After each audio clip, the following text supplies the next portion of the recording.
আগামী জুলাই থেকে শতভাগ রিটার্ন অনলাইনে জমা দেওয়া হবে বলে জানিয়েছেন এনবিআর চেয়ারম্যান আব্দুর রহমান খান।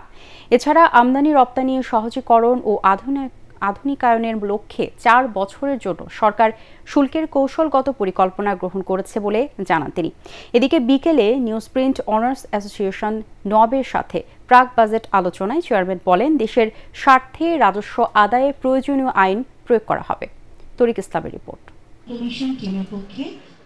রাজধানীর আগারগাঁওয়ে জাতীয় রাজস্ব বোর্ড এনবিআর আয়োজিত ৪ বছরের জন্য শুল্কের কৌশলগত পরিকল্পনা প্রকল্পের উদ্বোধন করেন এনবিআর চেয়ারম্যান আব্দুর রহমান খান।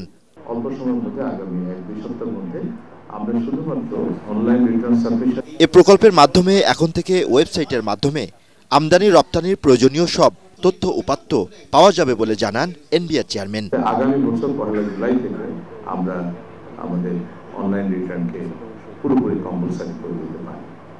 একইভাবে আমাদের কর্পোরেট ট্যাক্স রিটার্নটাও আমরা অটোমেট করার কাজ শুরু করেছি। আশা করি নেক্সট ইয়ার থেকে আপনারা কর্পোরেট ট্যাক্স রিটার্নও অনলাইনে দিতে পারবেন।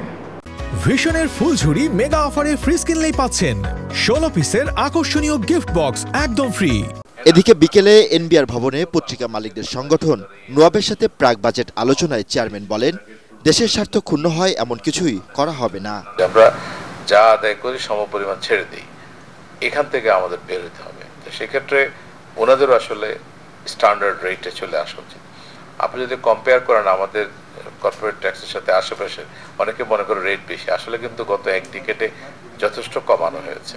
এ সময় নোয়াবের পক্ষ থেকে নিউজপ্রিন্ট আমদানি শুল্ক 2% ও ভ্যাট 15% থেকে কমিয়ে 5% করার দাবি জানানো হয়। তরিক ইসলাম, এটিএন বাংলা, ঢাকা।